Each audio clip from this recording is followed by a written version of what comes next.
এই মেয়ে, তুমি মোবাইল চালাইতে পারো না, হাতে ধরছো কেন? আবার পিছে তাকাও, বন্ধ করো। মোবাইল হাতে নিছো কেন? কি মোবাইলের কাজ কি এখানে?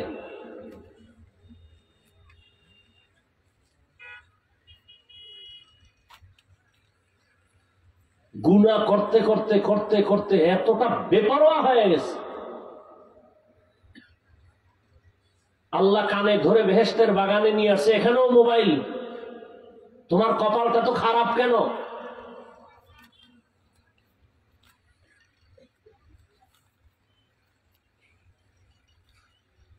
থানায় আসামি পুলিশ নিয়ে বেতের বাড়ি দেয়, চোখে পানি নেই, কাঁদে না।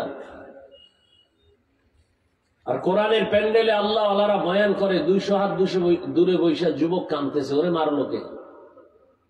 বুঝো কিছু? এই প্যান্ডেলের দাম কত? কোন সাহসে মোবাইল হাতে নিয়েছো? কি প্রয়োজন? কি সরকারি প্রয়োজন ছাড়া, মদিনার অর্ডার ছাড়া ভিন্ন কোনো কারণে ছবি করা হারাম, 1000 কোটি বার হারাম, কবিরা গুনাহ। বসছো বেহেশতের বাগানে, কবিরা গুনাহ করো কেন?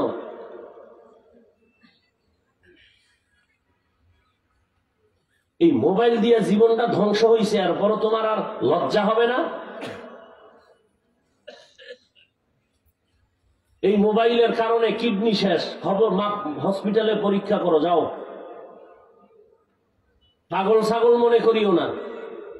এই মোবাইলের কারণে তোমার হার্ট দুর্বল, ব্রেন দুর্বল, চরিত্র নাই, লেখাপড়া নাই, জীবন নাই, যৌবন নাই, মায়ের সাথে বেয়াদবি, বাবার সাথে বেয়াদবি, শিক্ষকের সাথে বেয়াদবি।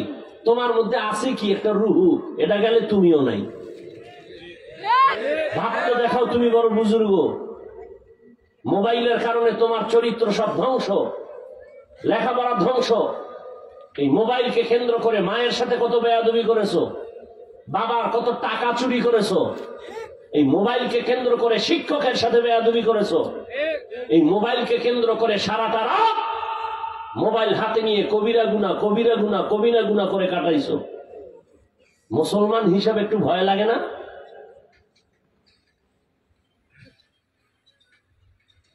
ঘুমের ঘরে মরণ হয় না? কথা হয় না? আজরাইল যদি আইসা দেখে কানের মধ্যে গানের তার লাগানো, মুসলমান হিসাবে চিন্তা করো কি জবাব দিবা আল্লাহর কাছে।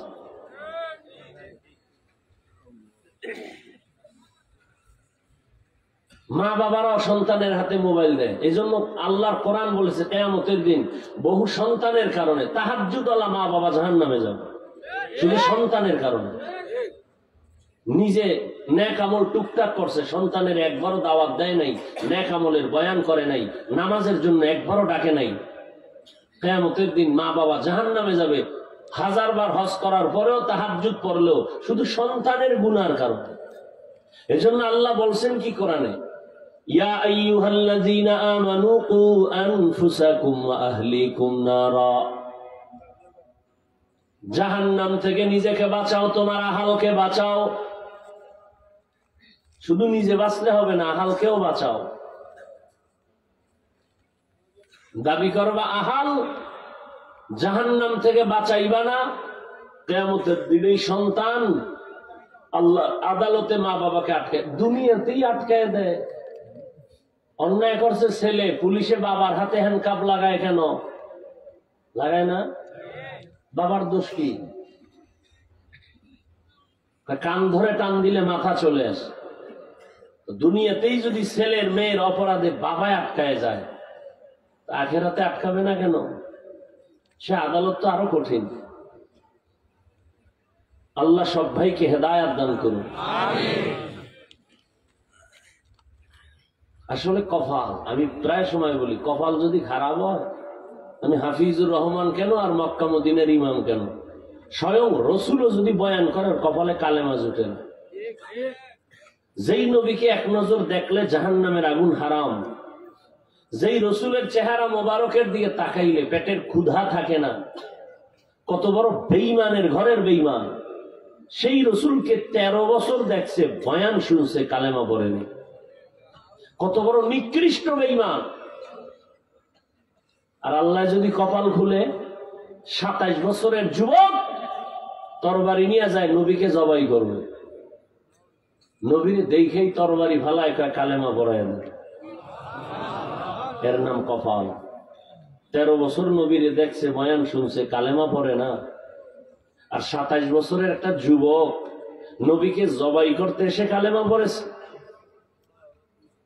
সেই যুবক নবীর হাতে কালেমা পড়ে এত পাওয়ারওয়ালা হয়ে গেল, গোটা দুনিয়া কাঁপে তার শুধু নামের উপর।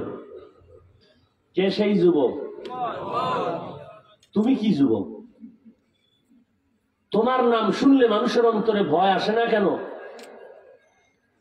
বরং তোমার নাম শুনলে মানুষ ঘৃণা করে। ও যদি মরে যাইতো, ও এত বড় চরিত্র খারাপ, ও মরলে শান্তি পেতাম। কি এলাকার অনেক চরিত্রহীন নেতা খাতা পাতি নেতা এখন নাই, অনেকে বলে খুব শান্তিতে আছে। তুমি যে ঠিক কইছো না, তোমার চরিত্রের হিসাবে আরো কিছু লোক আছে তোমার পাশে পাশে, এরাও কয় তুই মরলে এরাও বলবে ঠিক, তোর চরিত্র এত খারাপ। আমি হাসির কথা বলি নাই রে বাবা, চিন্তা করলে কান্না দরকার যে তোমার চরিত্র এত খারাপ কেন, তোমার কপালে কার অভিশাপ লাগছে? শুধু তোমার বন্ধু কেন, তুমি জানো তোমার চরিত্রের কারণে তুমি মরলে তোমার মাও খুশি হবে মনে মনে। কারণ এই ছেলের চরিত্রের কারণে মানুষ আমাকে গালি দেয়, লজ্জা দেয়, ও মরে গেছে, একটা বালা গেছে, একটা মুসিবত দূর হয়ে গেছে। তাহলে তোমার চরিত্র কত খারাপ যে তুমি মরে গেলে তোমার মাও মনে মনে খুশি। জীবনে কি কামাই করলা? মানুষের অভিশাপ। তোমার চরিত্রের কারণে আলেমরা দোয়া করে না, মুরব্বীরাও দোয়া করে না, মা বাবাও করে না। তোমার কপালটা এত নষ্ট কেন?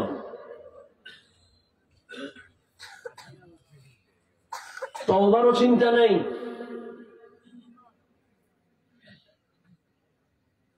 আল্লাহ বলেন ওয়ামা খালাকতুল জিন্না ওয়াল ইনসা ইল্লা লিয়াবুদুন।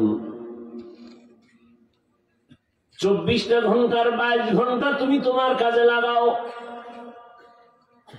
ব্যবসা করো, চাকরি করো, বাধা নাই। 24টা ঘন্টাই তুমি তোমার ব্যক্তি কাজে ব্যয় করো।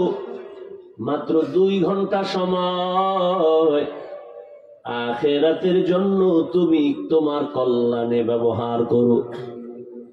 তাও একসাথে দেই নাই, ভাগ ভাগ করে দিয়েছি যাতে তোমার ব্যবসার ক্ষতি না হয়, চাকরির ক্ষতি না হয়। বলে কেমনে?